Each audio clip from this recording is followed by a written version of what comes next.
All right, guys, what's going on? Here with my client, Julie, and today we're just gonna be going through some of the most commonly asked questions by women about fitness, just kind of surrounding the goals that women typically have. And I get questions from women all the time, whether it's how to build muscle, how to lose weight, do you have to do cardio, all kinds of different questions. So I thought this would be the perfect opportunity to take Evan's logical brain and explain it really easily.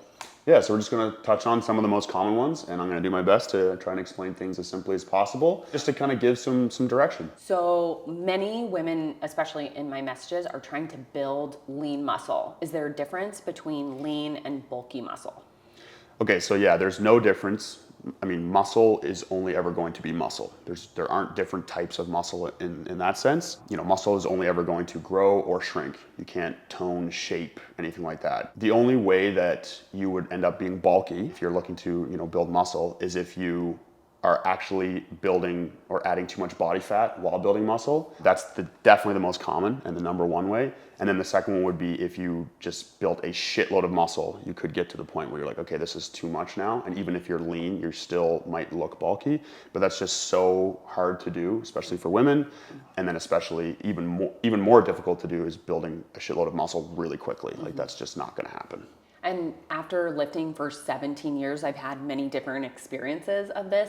And when I was feeling bulky, that was simply because I just had too much body fat. I really didn't know until I did more of a cut and was able to build muscle while maintaining a lower body fat percentage. What are your top 3 glute exercises? Great question. So I would say definitely hip thrust. That would be up there for sure, if not number one, just because in that position where we're kind of training end range hip extension and the knees are bent, the glutes are really the only muscle that have great leverage to extend the hips there, and also very stable and very highly loadable. A close second there would be like a banded 45-degree extension. Both of those are gonna train the glutes in that short position. I really like a heavy glute bias RDL. That's going to train the glutes more in the mid position and kind of load that mid range of hip extension, and also very heavily loadable as well. And then I would say for number 3, like a Bulgarian split squat or like a Smith machine deficit reverse lunge to kind of get that single leg, more lengthened position stimulus. And, a single leg press could be a great option there as well. We pretty much have those movements in my programming, and I have seen such a huge difference in my glute growth over the past 7 months. Yeah. 100%. So what is the difference between an RDL and a glute bias RDL? Yeah, so when we're extending the hips, which is what an RDL loads, a hinge movement, if the knees are a little bit more bent, that's going to disadvantage the hamstrings a little bit more because the hamstrings also extend the hip. So when you bend your knees a little bit more, the hamstrings can contribute less, which means that the glutes are going to be doing a little bit more of the work. If you keep a straighter knee, then the hamstrings can contribute a little bit more, and then it becomes a little bit more of a glute and hamstrings exercise. Gotcha. When you're performing hip thrust, do you prefer barbell, a hip thrust machine, Smith machine? So all those are honestly great variations. I think I would prefer a good machine hip thrust if I had to pick, just because it's going to be a little bit more stable. There's kind of a little bit less of a setup involved. But all of those movements are going to be very stable, very highly loadable, and they're all, train that same position very effectively. So there's not going to be that much of a difference, but if I had to order them, I'd probably go a good machine hip thrust would be number 1. Close second would be the Smith machine hip thrust. And then a barbell hip thrust would be the third option, but all fantastic options. Sweet. One of the top questions that are in my messages are how to get a flatter stomach, especially with women. What do you recommend?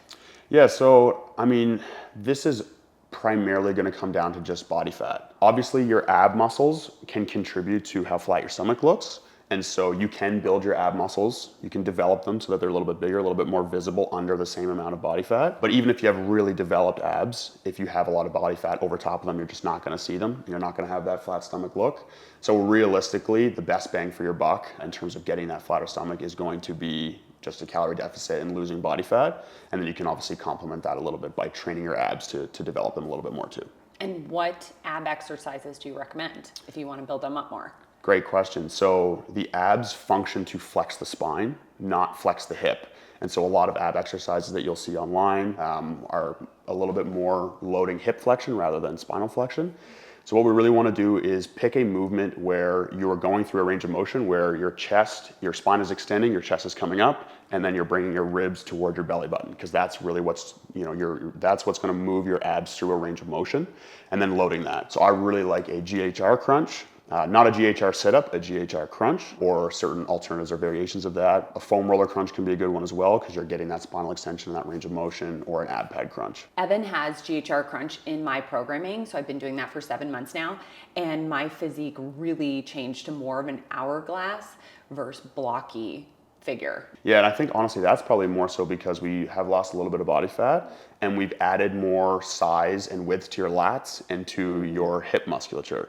And that's what's going to add a little bit of width and to the upper and lower, which makes your waist look smaller in comparison. So that's a big part of building an aesthetic physique as well, is just knowing which kind of areas to add muscle to. Sweet. Many women have been brought up believing that they have to do a ton of cardio. Do you need to do cardio to lose weight? No, definitely not. So losing body fat is always just going to come down to being in a calorie deficit, which just means consuming less calories than your body's burning throughout the day. And cardio, from a fat loss standpoint, is simply just a means to burn more calories throughout the day. However, if you just consume less calories in the first place, then you don't need to burn more calories to achieve that deficit.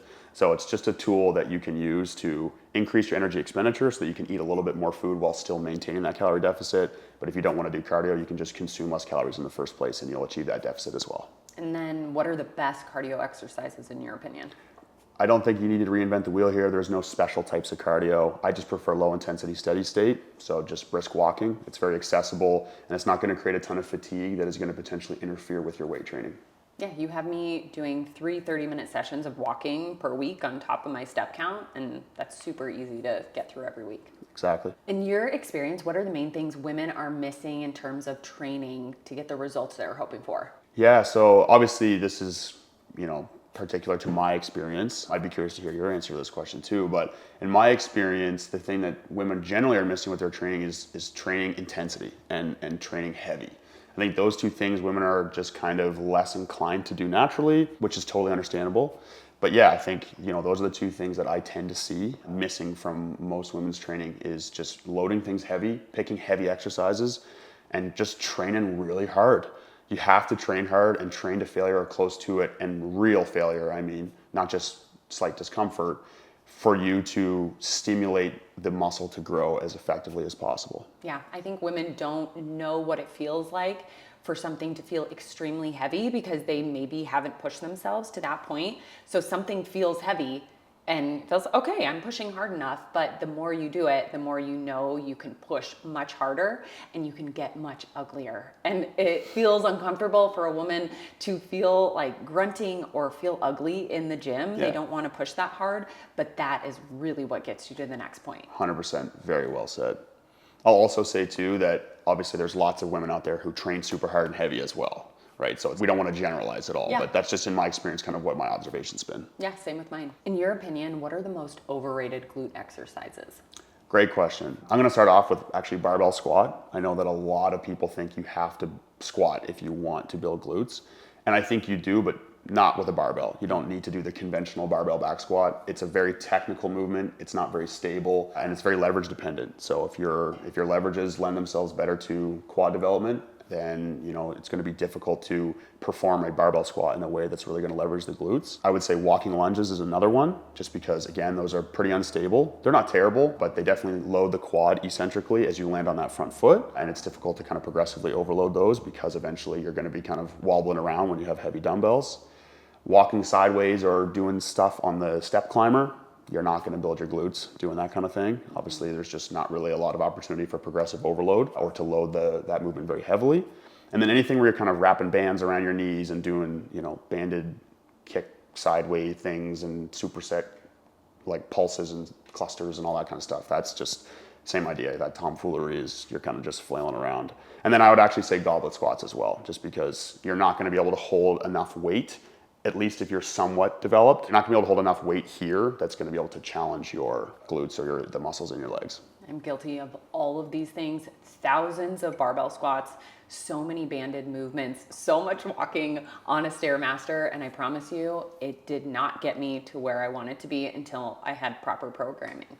100%. Now, what do you think of drop sets? Yeah, so this is a bit more of a nuanced answer. Realistically, what happens, a drop set is essentially just training a muscle after the muscle fibers that we are wanting to target the most have kind of quit. And so what you're doing is Once you hit failure with your top weight and you have to reduce the weight to continue the set, that just means you're using quote unquote less of the muscle to continue the set. Because when we hit failure, it's because we're unable to continue to recruit those muscle fibers that are able to produce the most force. And that's why you have to use lighter weight. And so really what you're just doing is creating more fatigue for kind of less benefit. Gotcha. So I'm not a huge fan of drop sets, but if a client is really struggling to train hard, that can be a way to kind of really push them and get a little bit more out of their set. So it's a little bit context dependent, but generally not a fan. Right, that makes sense. What is the best rep range if you're hoping to build muscle or get that toned look so many people are looking for? So that toned look is always just going to be a matter of building muscle and losing fat. So really the question is kind of what is the best rep range for building muscle. And again, this is context dependent, but generally speaking, the research shows us that with a set taken to failure, the last 5 or so reps are the ones that are going to be producing the most amount of growth. And so from an efficiency-based standpoint, we actually want to keep our sets on a lower rep range with heavier weight, just to make sure that we're kind of limiting the number of reps that we're doing that aren't that last 5 reps, right? So if you want to look at it really simply, if you just do a set of 5 to failure, then you know that all 5 of those reps are going to be maximally stimulating. Whereas if you did a set of 15 to failure, then those first 10 reps aren't going to be as stimulating, but they're still going to be creating a lot of fatigue. So generally I like to load with heavier weight and do lower reps. We have me doing 4 to 6 reps at this point, which I've never done that low of reps in my life. And my physique has completely transformed doing that few of reps. Yeah, absolutely. I know a lot of women feel intimidation going into a gym for the first time. Can you build muscle by just simply doing body weight movements? Yeah, absolutely. So the only real kind of limitation with bodyweight movements is just the amount of load that you're using. If you're really new to working out and exercising, then your body weight will be heavy enough to load those muscles enough to create some adaptation. So it's definitely possible, but obviously we want to be using movements where you can progressively overload, and with body weight, all you can really do is add reps as a form of progressive overload, because you can't really add weight, at least not in a way that we probably want to in this context. So yeah, body weight is fine, but it's just the runway of that's not going to be as long as actually using weights. Can you see really great physical changes from just working out at home with equipment like dumbbells and a barbell? Yeah, absolutely. So obviously, it depends what that home gym looks like. I'm more of a fan of machines just because there's less of a technique component, they're more stable. But of course, you can definitely make some crazy gains with just some free weights and some bands. It obviously just depends on kind of how much weight you need. The only limitation there is that there are some exercises that are very difficult to replicate with free weights, such as like a hamstring curl or leg extension.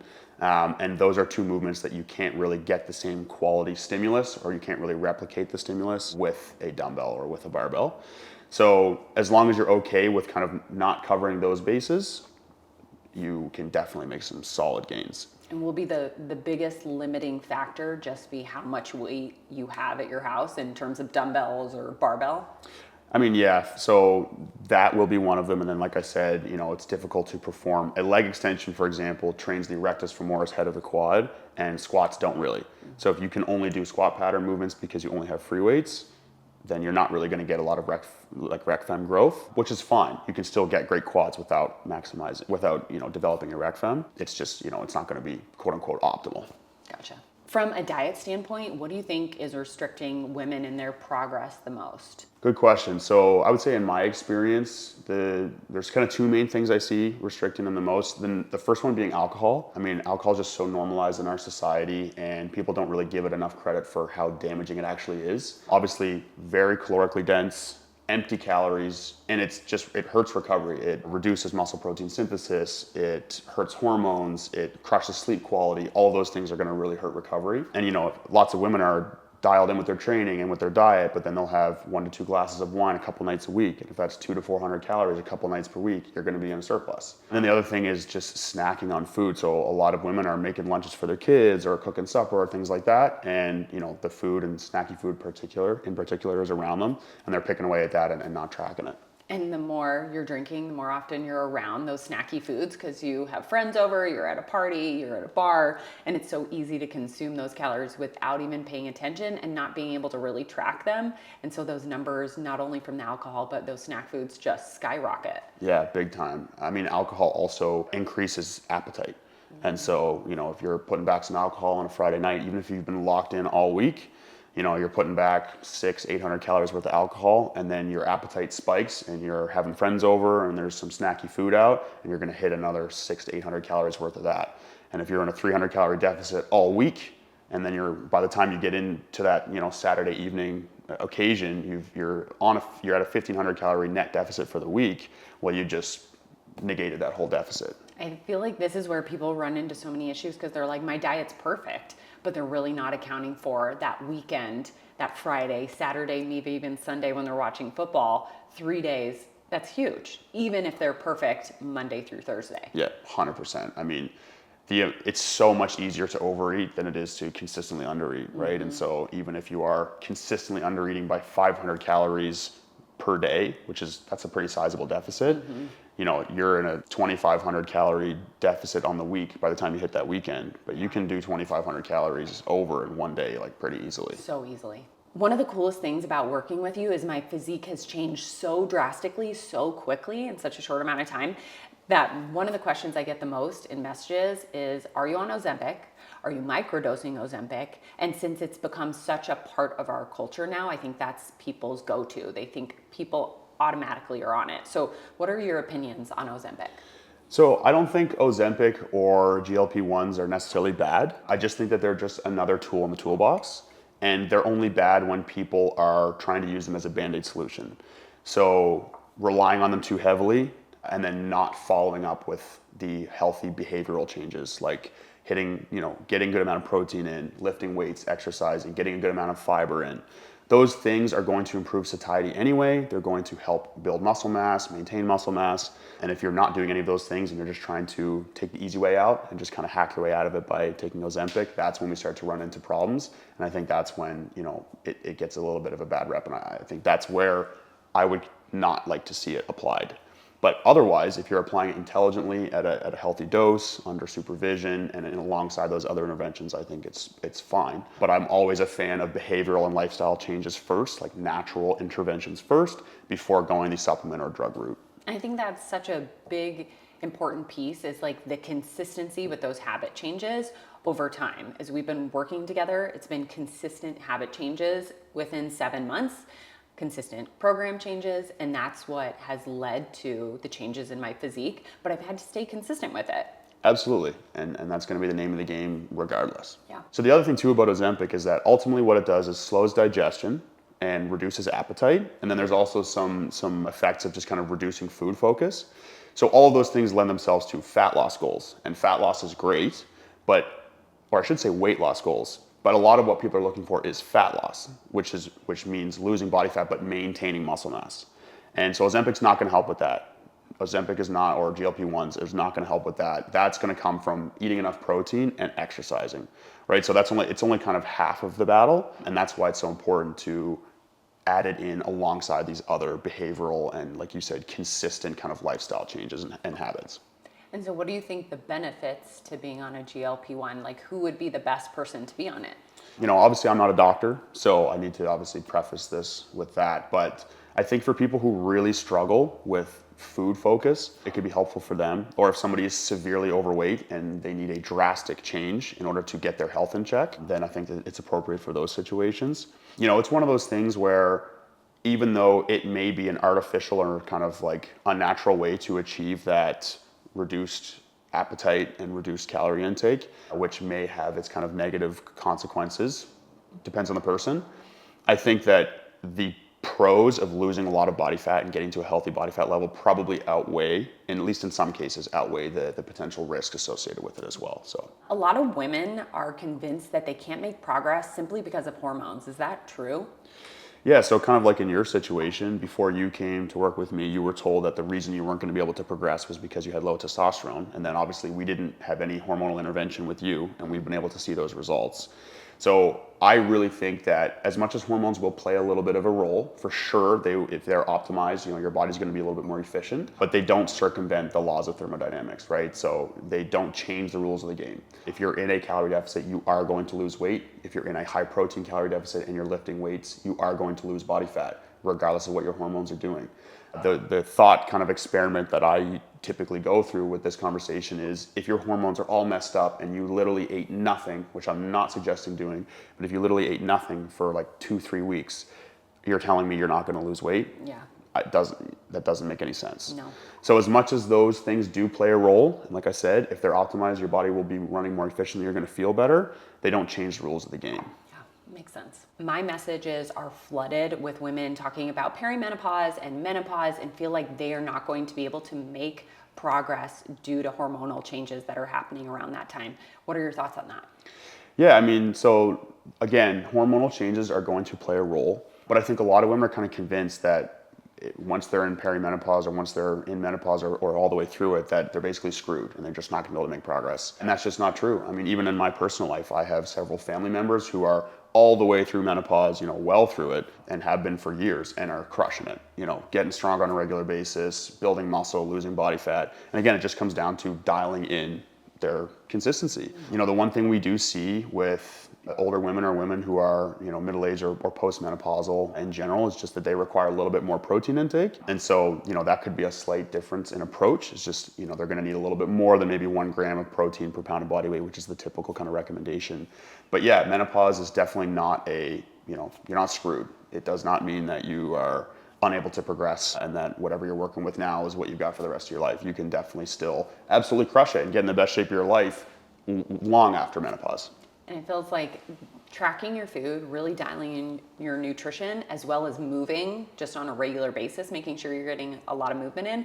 Because oftentimes people become more sedentary as time goes on, and they think that it's these big hormonal changes when it really is lifestyle habits that are stacking up over time. Absolutely. 100%. When I came to you, we reduced my volume so much compared to how I was lifting before. I was doing 3 to 5 sets at times, and now I'm doing 1 to 2 working sets. So what are your thoughts on proper volume?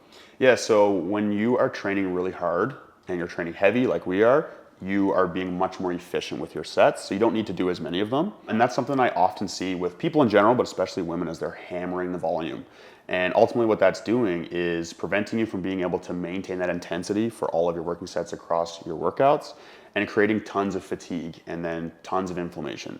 So, lots of women are always feeling run down and inflamed and fatigued and sore all the time, and then still pushing that volume harder and harder. And you need to do a lot less volume than you think as long as you are training hard and heavy. And I think that that's a very, very common mistake that I see with a lot of people in general, but women especially. And when you first start doing that change in volume, it feels like you're not doing enough because you've been trained and think you need to do more and more. And then you're spending less time in the gym. So you feel like you're not going to get as good a result. And my results have skyrocketed since reducing volume. Yeah, absolutely. And you feel better outside the gym. I feel amazing. Yeah. Thank you guys so much for just kind of tuning in and listening to us. I just really wanted to take advantage of Evan's brain and logic that he has to really answer some of those questions that I get inundated with on a regular basis. And I really hope they're helpful. And you can always ask more questions in the comments. Yeah, absolutely. Appreciate you guys watching, and we'll see you guys in the next one.